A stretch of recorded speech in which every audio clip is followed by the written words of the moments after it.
Hey, I'm Alex Radcliffe from Board Game Co, and today I'm going to be ranking my campaign games in order of, well, everything.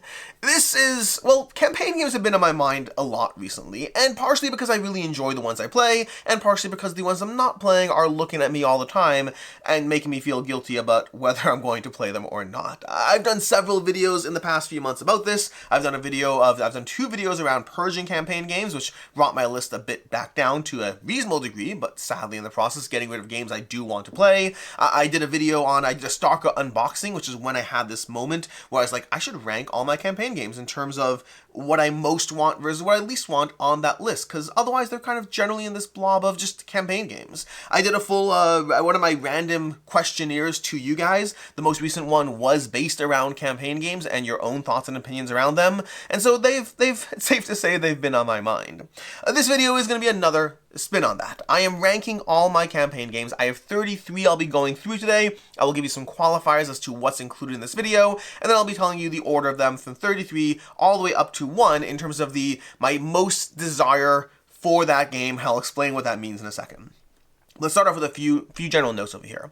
This list includes a few types of games. It includes any campaign game and or legacy game that I own or have coming. Okay, so that's kind of general umbrella. So it's not just going to have the 22 or 23 games that I have in my collection. It's also going to have the 8 or 9 that are coming my way that I am excited to play and add to my collection. There are some exceptions to that. So for example, Storm Thunder I don't have in this list because Storm Thunder, I haven't played it, and also I'm not sure what the status is, and so any campaign game that I backed and I don't really know what the current status is or when it's showing up might not be on the list. There's 2 or 3 that go in that category, whereas the ones that I am more confident in, they will be on this list.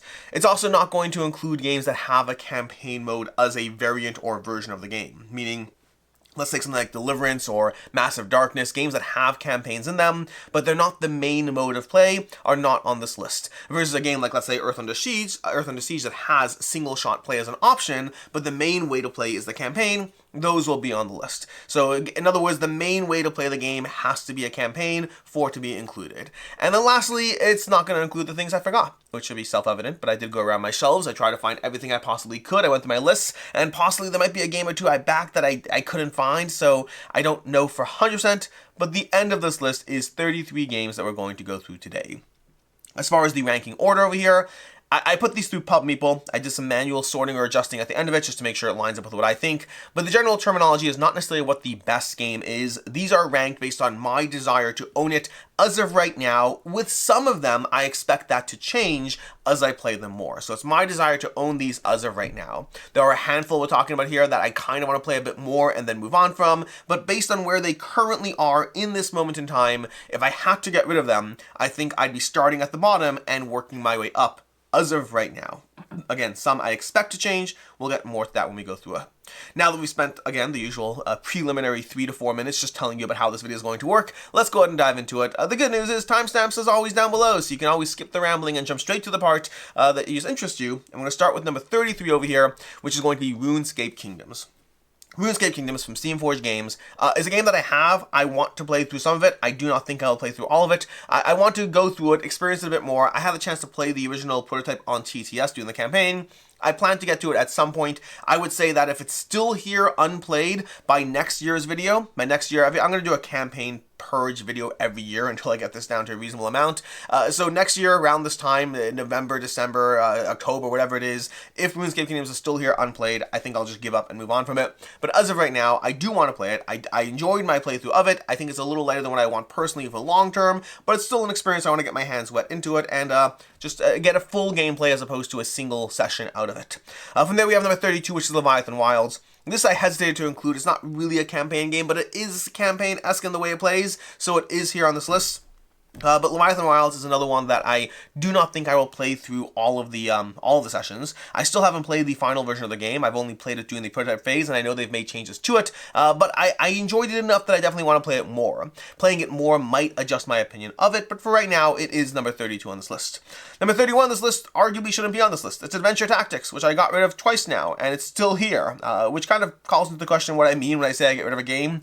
Usually when a game is leaving my collection, it is actively leaving, and within a matter of weeks or months, it will no longer be physically in the house. But there are times that there are exceptions to that. And in the case of Adventure Tactics, I got rid of it the first time, then my daughter asked me to keep it. So I said, I'll keep it, and we'll play it. And we haven't done so yet. I still, and enough time has passed that in theory I should be getting rid of it again. I just haven't yet. It technically might go away at some point, but it's one that I still did enjoy playing through it. It just was a lower down the list of tabling it. It's higher than the other two lower than it because I still enjoyed my time with Adventure Tactics. I enjoyed it, and if I can actually just get over that hump and start playing it again, that would be great. Number 30 over here is Valor Villainy, Ludwig's Labyrinth. Another one that it's low on the list primarily because I played the prototype, have not played the final game. I enjoyed the prototype, but I haven't played the final game and haven't prioritized it. It's another one that I think all four of these, if they haven't been properly played by next year, they will be totally gone. I say that, but honestly, Adventure Tactics is the one. I think something about my daughter asking to play a game with me that I give it far more time than I mean, we play games, but like a campaign game, like actually taking time to table it, I give that a lot more reason to stick around. But anyways, yeah, so Valor Villainy is another one that I just want to get to, but it is low down the list. C number 29 for the same conversation is Tamasshi. Tamasshi from Awakened Realms is another one that I enjoyed the prototype, haven't played the final game. I just need to pull it out and table it, but I need to do that with a lot of games in my collection, so the question is, when will this get prioritized or not? And by the way, I'll probably be spending more time with the higher echelons of these. The lower ones I'm just going to rattling through pretty quickly. Number 28 is going to be the first game that isn't presently here at all. That's going to be Tainted Grail, the Kings of Avalon. I've played both like, I don't know, 3 to 4 hours of the original Tainted Grail and 3 to 4 hours of Tainted Grail Kings of Avalon. I've played both of them. Because Kings of Avalon kind of improved upon the system, once I got Kings of Avalon, I kind of got rid of Tainted Grail. I was like, you know what, I'm not going to give hundreds and hundreds of hours to these game systems. I'm going to pick one. I'll go with Kings of Avalon because I think they did a better job at streamlining some of the things in the system. Although the story I don't know, because I've heard good things about Tainted Grail's story. I have a lot of games, so many games. We'll talk about ISS Vanguard later on this list. But either way, Tainted Grail, Kings of Avalon, I definitely enjoyed it. I think it was probably more of a masterpiece at its time. I think since then enough games have come out and done what that system does, including Awakened Realms themselves have better games in my opinion, that I think for me it is still lower down this list. I still enjoy it, but definitely lower down. Coming in at 27, we have Monster Hunter World Iceborne, which is technically not here, but I am bundling that with Monster Hunter World. They kind of go in the same category. I probably only need one. I think Iceborne took what Monster Hunter World did and just did it better. Monster Hunter World is going to be lining up with Primal in the genre of type of game it's going for. You're going on a sequence of quests, you're boss hunting, you're leveling up your gear. I like the Primal system better, but Monster Hunter World is accessible enough that I've enjoyed it. I've enjoyed playing through it both in the prototype phase, post-prototype phase when the final game delivered. I've enjoyed playing through Iceborne. I think Iceborne with the dynamic monsters just does a overall better system. So for me, which is, I hate that because to me I have all this Monster Hunter World and I'm primarily going to try to play Iceborne more so than Monster Hunter World. But they are both good systems. I'm choosing the better one to include here, which is Iceborne, which should be showing up at some point in time, but that is one that I hope to be diving into a bit more when it does. Again, I don't know if it'll have the longevity of some of my other campaign games, because it's going to be competing with head-to-head with Primal, which is definitely one of my favorites, and so to that end, I think Monster Hunter World is more in the category of, I want to give it more time, I want to give it more attention, I want to play through it a bit more, but it's not one that I think is going to be a keeper forever. That said, Monster Hunter World is still here because I have a hard time letting it go because I do enjoy it. It's lower down this list, honestly. There are some games on this list that should be higher than, but because it's head-to-head with Primal, it's a little bit lower. Again, like I said already, this is not a full-on ranking of which game is better. This is my own order based on anything from other games I have, based on how much I've played them, based on anything like that. Moving on, we have number 26, which is going to be Dice Throne Missions. Keep in mind, this is not Dice Throne Adventures, this is Dice Throne Missions. That's another one that is not yet here, but I really enjoyed Dice Throne Missions. I never actually played Dice Throne Adventures, despite reading the rulebook like twice. I eventually gave up and moved on from it. Dice Throne Missions, though, is one that I have had a chance to play. I've enjoyed it, and I'm excited to dive into it more with the full system. I think that it felt, from the rules, not having played Dice Throne Adventures, from the rules, and from playing Dice Throne Missions and from the rules of Dice Throne Adventures, I feel that it lines up more directly with what I'd be looking for from the experience. Dice Throne Adventures, the minion kind of system didn't feel as streamlined. So I like the concept of Dice Throne Missions. I like the different missions you're facing off against. I like the Marvel ecosystem. To me, Dice Throne Missions is, I'm eagerly anticipating it as a good excuse to continue to play with my Dice Throne characters. I am debating whether I just keep the Marvel Dice Throne stuff. I'm not sure. I haven't decided yet because I don't need all the Dice Throne, but I do like the fantasy and I do like the Marvel, so like, what do I do with that information? And for right now, the answer is I keep it all, but I don't know what I'm going to do long term. Coming in number 25, we have Earth Under Siege Flashpoint. Again, haven't played the final game. Hope to do it soon if I can. I know they have an upcoming campaign and expansion at some point. But I really enjoyed playing through this as a prototype. I thought it did a really good job capturing the stealth aspects of the game, which is something we're going to see later on this list with another game as well. Coming at number 24, we have Odalin Dungeons of Doom. Another one that is not here yet, but I really enjoyed Odalin from Drunagor Games. I thought they did a good job taking the kind of bones of Tanares very loosely. Like, it's very much a different system, but it has some degrees of similarity. And then transporting it to more of a roguelite experience with a lot more fast-paced frenetic combat. I felt it did a good job of giving you another way to dive into their games that feels similar and yet different from Tanares Adventures. So overall, I really enjoyed Odalin Dungeons of Doom, and I'm excited to play more of it. We have coming up next, we have 23 is going to be Horizon Forbidden West. Horizon Forbidden West is a better version of Horizon Zero Dawn, taking the gameplay of Horizon Zero Dawn and making it really focus on cooperative as it should be, and then giving you these scenarios to go through. I only played one scenario. Keep that in mind. I only played the prototype. It's another one that's not here yet. I think that makes 3 on this list that aren't here yet. We had, four. This is the 4th one on this list that is not here yet. But I thought that Horizon Forbidden West felt like they took everything that was good about for Horizon Forbidden Dawn, Horizon Zero Dawn, and then put it into a better game system. I don't yet know if it's a perfect game. I mean, I assume it's not a perfect game. It's low down this list for a reason, but I definitely enjoyed it a lot more, and I'm excited to dive into the full arc of the story as you build up your character, develop them in a proper cooperative mode. The original Horizon Zero Dawn, I liked the gameplay, but it never felt perfectly balanced as a cooperative game, and it felt a little bit at odds as a competitive game. It fell into a weird way that I would have fun with it, but always felt something was a bit off. Moving on, we have Dante Inferno. Dante Inferno from Creative Game Studios. I really liked part of that experience. So Dante Inferno is divided up into these narrative quest phase and then the actual dungeon phase. Now, to be fair, the first time I did the narrative quest phase, I enjoyed it. But then subsequent plays, they only had one scenario to go through, so I did it several times. But subsequent plays of the narrative quest phase, I kind of lost interest in it. The second playthrough of it. So I think that phase I might be interested in just once, as opposed to like something like Oathsworn, where you might play through it several times because there's a lot more, even though, well, I don't want to get spoilers, whatever, either way.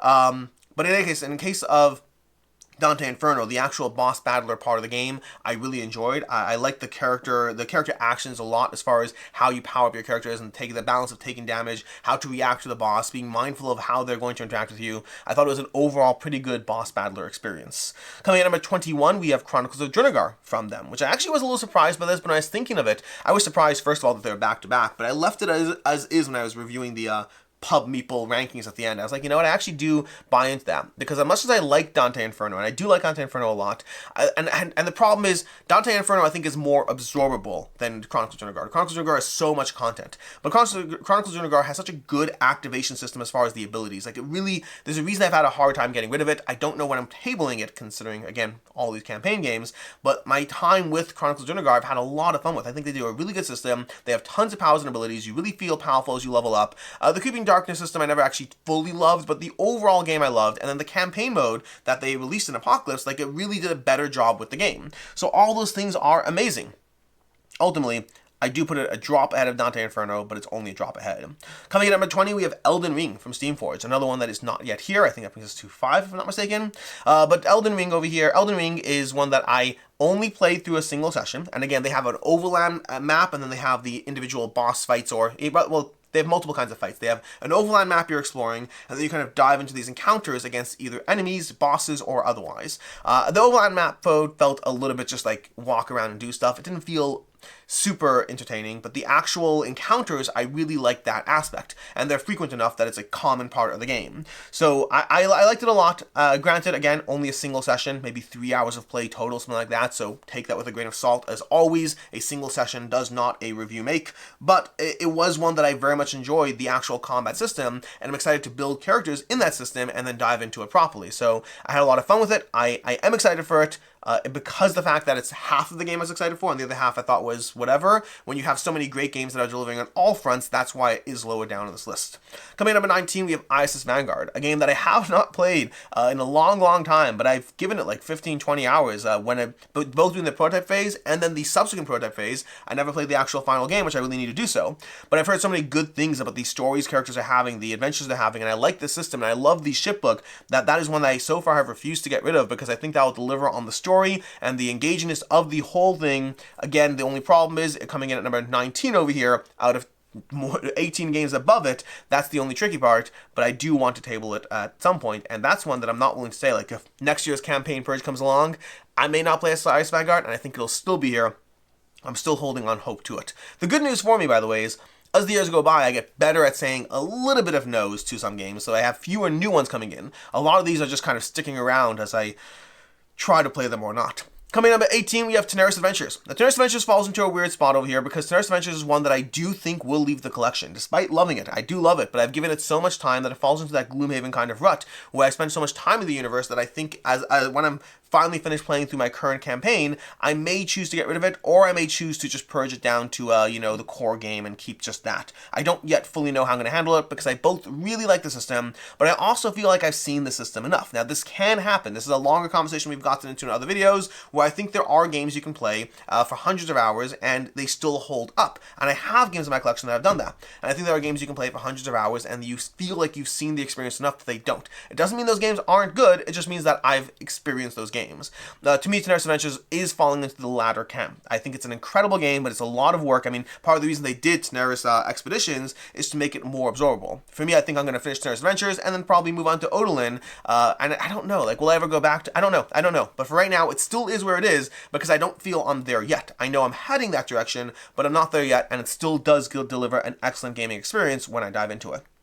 Coming number 17, we have Mechs Minions. Now, Mechs Minions, I've been saying for 4 years now, my goal is to finish the game and then move on from it. I just haven't done that yet, despite it being only like 10 or so missions. I have started the game several times, and then I keep, getting 4 or 5 games in, and then coming back 3 years later and starting a game from scratch because, like, whatever, it's only 10 games, and then not finishing it. So on the plus side is, it is a game I actively play and get to the table. The downside is it's not a game I'm actively finishing. It's a game I start again and go, woohoo! And now what do we do? So that's Mechs Minions, but it is a great experience, which is why it still is high up on this list. Coming in number 16, we have Kingdom Rush. Kingdom Rush provides a very different gameplay than many of the other games we're talking about here. It's a very much a polyomino tower defense game from Lucky Duck Games. It is arguably my favorite Lucky Duck game. I'd have to go through the catalog. It might not be my favorite, but it's definitely up there. I really like, I guess they have so many games under their umbrella, it's hard to know what to count, but I really like Kingdom Rush. I think it provides an excellent gameplay experience, and it's not going anywhere. I have the full big box for whatever, the Elemental Uprising for the original one, and they're both great games that give you polyomino tower defense, which is a very unique mechanic. Part of what makes a lot of these games hard to balance, and part of why Mechs Minions is also so high, is a lot of these games are going to be inherently comparable to each other. This is a boss battler, that's a boss battler. This is a grand epic narrative campaign game. This is a grand epic narrative campaign game. So when you have something like Mechs Minions or Kingdom Rush that stand out as being different, they're inherently going to be higher up this list for that alone.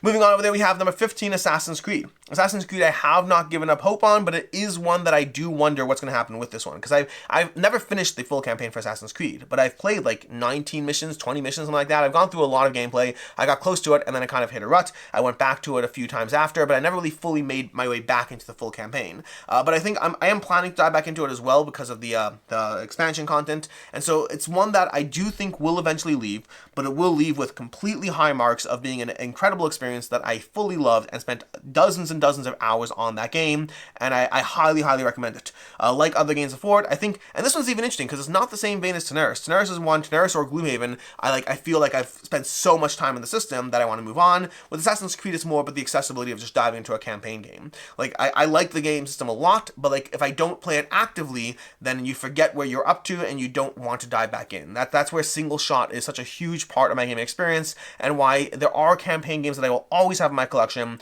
but they're always going to have that fault, and which ones can power through that and be easier to dive in from wherever you left off. That's going to be a big thing as far as which ones kind of stick the landing, and also how long the experiences are. I do tend to favor campaign experiences that I feel I can play for 10, 20 hours and then I'm done. And if I come back a year later, I'm not in the middle of a campaign. And there are a few. In fact, the highest campaign games on this list, several of them are going to fall into that vein. Moving on to number 14, we have Arkeis. Arkeis has no reason to be this high. It's literally on this list because I read the rules, I'm prepared to play it. By the time you watch this video, I probably will have played it. It's a legacy game. I plan on playing it. I have no opinions on the actual gameplay. This is based on my own desire of which games I would purge, and having prepped for it, I'm ready to dive in and I'm excited. Will it be good? No idea. I'll let you know in a future video. Moving on, number 13, we have Isofarian Guard. Isofarian Guard is excellent. It is a easier one to pick up and play from where you left off, but it is a very grand adventure. Part of what has held me off from fully diving into it is knowing how many hundreds of hours of content there are and the campaign games I'm currently in the middle of. That said, like ISS Vanguard, it's one that I don't anticipate going anywhere anytime soon. It is an excellent experience that I fully enjoy, and regardless of when I table it, I will be excited to table it. Coming up number 12, we have The World of Smog, The Rise of Moloch. Now, I've talked about this one in the past, and I've said in the past that this is a game I might never play again, and I don't think it'll ever leave the collection. I've spent so many hours in The World of Smog, Rise of Moloch, that I love the characters, I love the universe. The rules aren't the cleanest. You do have to pull up the FAQs and all that stuff. There's an errata and all that, but it's an older CMON title that I loved the experiences I've had playing The World of Smog. The characters, the world, the asymmetric play. It's a one versus many experience, but I've primarily played it as a one versus one experience, and I just think it delivers epic characters, tons of powers and abilities, it delivers a campaign game that is manageable, 6 games long. My biggest complaint is I think the various expansion missions don't integrate smoothly into the game. You kind of just have to add like an intermission of like, hey, here's 3 extra missions in the middle of the game, which I don't think balances as well as I would like. But past that, the sheer character variety and the world building has this one as, again, I've gone through 2 full campaigns of this, maybe 2.5 campaigns, which whatever the math that is, that's probably like 30 hours of playing it, which is enough to justify owning it for a very long time. Will I ever get rid of it? Maybe, but if I'm fine not getting rid of it and just saying it's a really good game that I've had a lot of fun with. Coming in at number 11, we have Ticket to Ride Legacy. Now, I've finished Ticket to Ride Legacy, but I have another copy of it, and I'm ready to dive into that one. So that's one that I'm excited to play it. My first session of Ticket to Ride Legacy my first session was demoing it as a 4-player game. My second session was going through the entire thing as a 2-player experience. And my third session is we are waiting for 4 committed players to play the game, and then figure out when and where it happens, but it is going to happen. I am excited to play Ticket to Ride Legacy. We have 4 people lined up. It's just an issue of getting our schedules lined up so we can commit to it and play it, but I want to get a full 4-player experience out of it. Anyways, moving on over there, we have number 10. Number 10 is going to be Cyberpunk 2077, the board game from Go On Board. Oh, I didn't include The Witcher Path of Destiny in this list, but I think that's because that is a shorter experience. Things like Elder Scrolls Betrayal of Second Era, or things like The Witcher Path of Destiny, if they are shorter enough experiences that I don't fully consider it a campaign, they fell into a weird gray area where I didn't include them. Maybe you could, but I chose not to. Anyways, Cyberpunk 2077, the board game, coming in at number 10. I really enjoy the real-time element of the game. It is structured as a campaign. I do wonder how that will favor it, because it is going to go neck to neck with Project Elite as far as the gameplay experience I get out of them. But Project Elite, despite the fact that I think I like Cyberpunk 2077, the board game, more than I like Project Elite, I think I need more time with it. But I've played through a bunch of missions, so like I've definitely gotten a good chunk of time with it, but I need more time with it. But I think I like it more. But it might end up being a problem where I might end up keeping Project Elite and not Cyberpunk 2077 because of the campaign game aspect. And that's why I need to fully play it to see where it goes through, because it's going to be a campaign game where you unlock modes, unlock stuff, and then you have this endless mode where you can compare modules, or not compare, you combine modules in order to play the game. So depending on how that's structured, that might determine the longevity of it. Because if it's trying to give me a 30-mission campaign game, it might fall into the same place as Assassin's Creed, where I love the game, but like, do I ultimately table it and play it? Whereas if it gives you 8 or 9 missions, and then you've unlocked the content, now you just have a good experience on the table that you've kind of developed, that would be very different. So I still have reservations. That's part of why I did not give it a 5 out of 5, despite thinking that it may well get a 5 out of 5 when I finally get to dive into it properly. There are too many unknowns for me to give it that. Right now, I really enjoy the gameplay, and I need to see the final game of it, but Cyberpunk 2077 is my number 10 campaign game.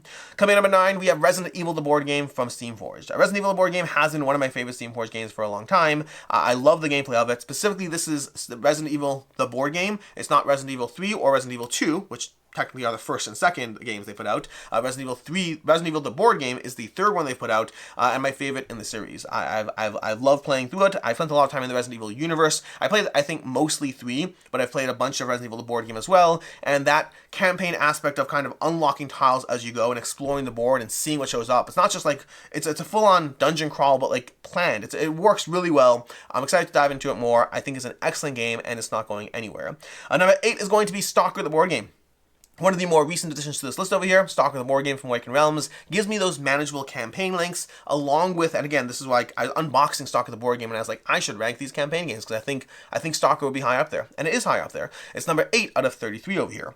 But Stalker the Board Game gives you an accessible campaign game length. You're looking at, 8 to 12 hours per campaign, and it gives you a ton of ways to approach the campaigns. The strategy and the choices you can make and the ways you can engage are vastly all over the place. Now, I don't know how it'll play out as far as will I actually replay them, because I've seen the campaigns played by many people, because I ran demos for it at Origins, and so I've seen different people tackle it in different ways, but I don't know if that's as true if I know what's coming, because it's the degree of unlocking stuff. So I'd play it the first time, find out what's coming, and then maybe I play it the second time to like, now that I know, I can try it differently. I don't know if I would dive into it 3 or 4 times. Again, I have so many games that I don't know if that's necessarily realistic, but I'll be happy if I just play their campaigns, go through them all, and then say, boom, I had a good experience, that was it, and then I can move on to the next one. I don't yet know. I know that I really like the gameplay. It was a surprise for me. It was not one that I was expecting to like, but I absolutely loved it. Stalker the Board Game is my number 8.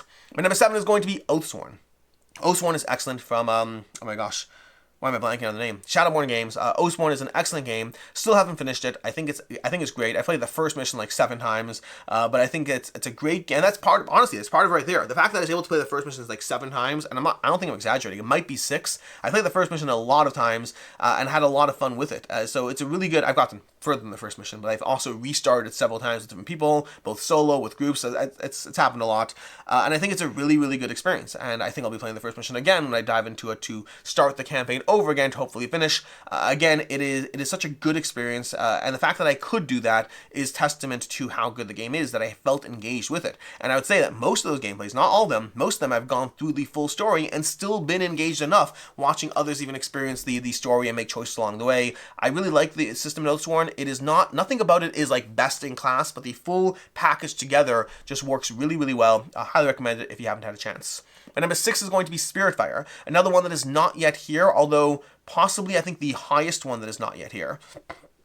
Spiritfire is like Cyberpunk 2077, part of this ranking is based on the hope of what I will be, the hope of what it will be, and with the acknowledgement that I didn't get to see a full game, and so I don't yet know whether my opinion will change as I play it more. But Spiritfire is from Orange Nebula, and it brings that mechanical kind of gameplay that you've enjoyed, or at least I've enjoyed, in Vindication and Unsettled, and it brings it to a living world game, a game that's going to give you that opportunity to engage in this procedural, like, how do I just optimize this engine and do this and combine these and add these cards to my deck and further along. And the biggest challenge for me is, as this large, gigantic world, will it give it to me in a way that I can pick it up, play it, come back to it 4 months later, and still be able to enjoy myself? Or do I have to, like, reset things, want to start again? Those are things I don't know, and those are the big questions for it. But I will say I enjoyed my time with it enough that I know I like the system. The main thing that's holding me back on this is the uncertainty as far as whether this system, whether this mechanical brilliance that Orange Nebula has, whether it will translate as well to a giant epic universe that I don't, because again, the way I play these games is I usually have 2, maybe 3 campaign games I'm actively playing, and then the other ones might go on a hiatus, and then I come back to, and then, a Wild Ascent I haven't played in who knows how long. Wild Ascent has not been talked about yet, but Wild Ascent I haven't played in who knows how long, and I'll be able to dive back into it and start it again. And that's an uncertainty I have around Spiritfire. So, despite this being number 6 on this list, there's a very strong possibility that as I play the final game more, it drops down this list to whatever number position. I just don't know. I have the excitement about the parts that I enjoyed, but that campaign aspect, that giant living world aspect, is a big question mark on my ability for it to fit into my gaming lifestyle, whether or not I enjoy it. Again, this is the problem I have with Assassin's Creed. It's an incredible game. Assassin's Creed, if I was ranking the pure how much I enjoy a game, Assassin's Creed would be in the top 10 easily. It's just that aspect of that's not one I feel I can come back to after a hiatus.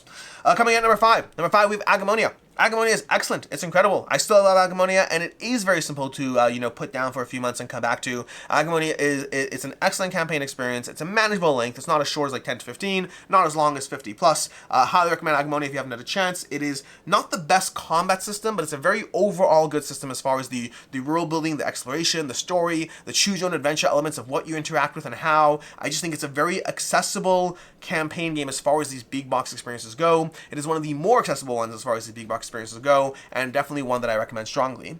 Coming in at number 4 is Wild Ascent. Wild Ascent, and usual disclaimer that if you are looking to buy these games, Lazy Squire games, while you can still late pledge for Wild Ascent Levon Rising, I think you can, but obviously be very mindful of the fact that while they delivered their first campaign, their other campaigns have been in development hell for a long time, which means, usual disclaimer, I love Wild Ascent. If you can pick up the game in the secondhand market, I do recommend doing so, but understand that it is a game system that I'd be wary. If you back something from them directly, do so with the knowledge that they have been very overdue on their campaigns, and there's always a possibility things won't deliver.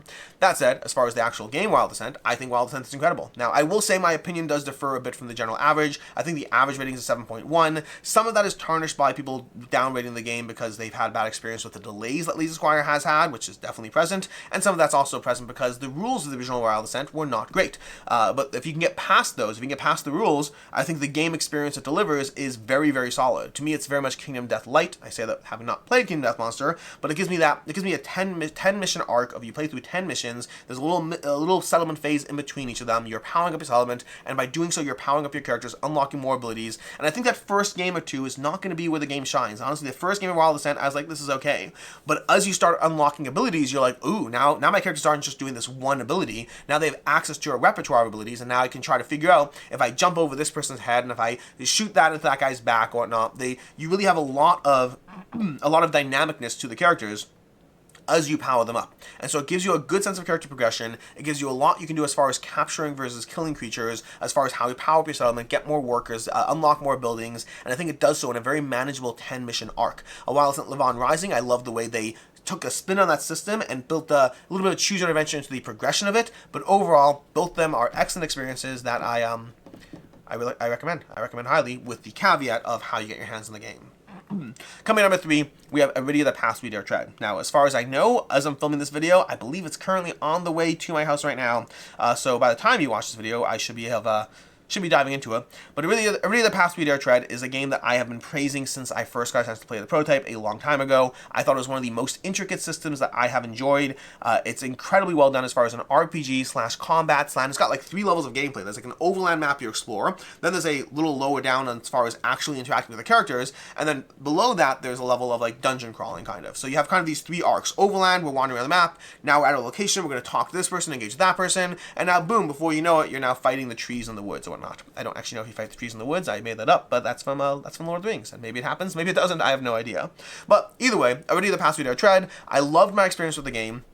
I thought it was brilliantly well designed. I cannot wait to play it. I hope the final game lives up to the excitement that I have from playing the prototype like 2 years ago, whatever it's been now. But this is definitely very high on my list of anticipation, and I am excited to dive into it. I thought it did a great job giving you a strong, all-encompassing RPG adventure. But not full-on RPG, but RPG, story, combat, the full package. I thought it was brilliant. The only game that is slightly higher than that, I mean, granted, there's 2 games slightly higher than that, but in terms of comparisons, is my number 2 is going to be Lands of Evershade. Lands of Evershade from Awakened Realms is a more recent game that I've played that I felt did a similar thing, meaning both Lands of Evershade and Arydia operated on several levels as far as how the game works. I felt like the story was engaging in both, the choose your own adventure was engaging in both, and the combat was engaging in both. I think they did a good job of giving you an all-encompassing RPG and a board game package. I think both are absolutely brilliant in very different ways. Lands of Evershade being higher than Arydia may well just be recency bias, because I played Arydia like 2 years ago and loved it back then, and I've played Lands of Evershade recently and loved it. I think also I am compelled. Part of the other reason why I put Lands of Evershade higher is because if it's just recency bias, I don't know if I would put it higher alone. I might just even lower it just for that. But the other reason why Lands of Evershade I think is a drop higher is the fact that it's structured in a way that they give you these 10 to 20 hour campaigns. So 10 to 15 hours I think is what they say, but I don't know what the full length will be. But I'd say it's in that, let's say 12 to 18 hour range is how long an individual campaign can be. And that means that you have a manageable campaign, you build your character, you go on a 12 to 18 hour campaign, then you can choose a level 2 campaign with that same character that's now powered up, and when you're done with that, you can choose a level 3 campaign, but these are separate stories. You're just building your character in this adventure, which means again, you could play for 12 to 18 hours, put the game down, come back 6 months later, and pick up where you left off without having to remember what you were in the middle of, which I love that. I'm so excited for that as a new trend in gameplays. Again, this might be a little bit of a me problem, but I think it's a problem for content creators, but honestly, it's a problem for anyone who likes getting all the games as opposed to those who like getting select games and going through them, which is a large portion of gamers. And so I think that this trend of shifting these giant epic experiences to, we'll give you 100 hours of gameplay, we're just going to give it to you in 6 separate campaigns. I love that concept. Lands of Evershade is very, very excited for it. Yeah, I think it's an excellent game. I was excited. I'm always worried about these things in terms of my own personal enjoyment, like with Wild Ascent, where my personal enjoyment is higher, because I don't want to recommend you down the wrong path. But there have been a lot of people, both content creators and otherwise, who've had a chance to play Lands of Evershade, who have said similar things, that it may well be the best in class for Awakening Realms big box campaign experiences. So definitely recommend checking that out. And at this point, my number one on this list, which you may have realized because I didn't talk about it, well, I did mention it earlier, my number one on this list is going to be Primal the Awakening. I love Primal the Awakening. It is the worst as far as story goes. The story is like this loose background story of what you're doing, but the gameplay gives you a very manageable campaign length. I think it's like 11 games, including the prologue. And in that, it gives you a ton of variability for the way you can replay the game, going through different monsters. It gives you a bunch of expansions that will add more campaign missions you can go through. It gives you this giant bosses you can fight, these ways to have the Awaken you'll be fighting against. It gives you 6 characters that all feel vastly different as far as how they actually build their decks and the way you're going to build and augment their characters with the various gear. And it gives you a card chaining mechanism, a hand management that to me is rivaled only by Marvel Champions as far as how satisfying that experience is as you build your deck, tweak your deck, try to add more cards to it, find new forges, unlock new stuff, add it to your engine, and then go ahead and go head to head with the various beasts trying to power through. The gameplay difficulty is hard but doable, which is great because those level 1 monsters, I think if you play the game enough, and I got a little flack for this because in my review I was like, oh, the level 1 monsters I feel a little too easy, and some people were like, I've played it 5 times and I haven't won, which can happen. I think I've played the game enough that I've gotten a little better, and I do find the level 1 monsters I usually can take out. Once I get to the level 2 monsters, it starts getting brutally hard. You certainly can win, but the challenge is there, the difficulty is there. It is close enough that you feel like, oh, if I just played differently, if I played this boss a little more defensively, if I played that boss a little bit more rushing, if I combine these 2 characters or change my deck up like that, there's so much you can do in Primal the Awakening. It is it's my favorite campaign game, easily from all the games. I think Lands of Evershade, Arydia, and Primal the Awakening are easily the best 3 right there. Wild Ascent, Agemonia coming in as a nice solid top 5. Honestly, my top 5 is a very solid recommendation list as far as some of the incredible experiences that you can have, but honestly a whole lot of this list is a lot of good games on this list, just limited bandwidth. But anyways, Primal the Awakening, my number one as far as campaign games go. In any case, until next time, I'm Alex Radcliffe from Board Game Co. This has been my ranking of my 33-ish campaign games that are either here or coming, based on my own personal interest in them and seeing how they all go. But until next time, I'm Alex Radcliffe from Board Game Co. And as always, I hope you have a good one.